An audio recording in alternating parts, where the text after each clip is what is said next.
És important que seguim aquí.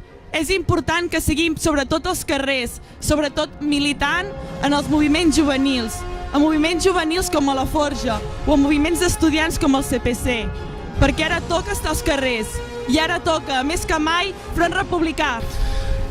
És molt més fàcil mantenir-nos ferms amb uns referents que han estat fonamentals per arribar on som ara, que són els mateixos que ens han ensenyat que l'únic camí cap a la justícia nacional i social és la unitat popular.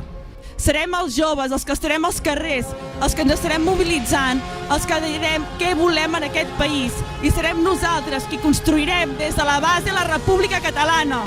Ens trobaran als carrers perquè els carrers són i seran sempre del poble. Aquí hi ha una generació dempeus, imparable i lluitadora.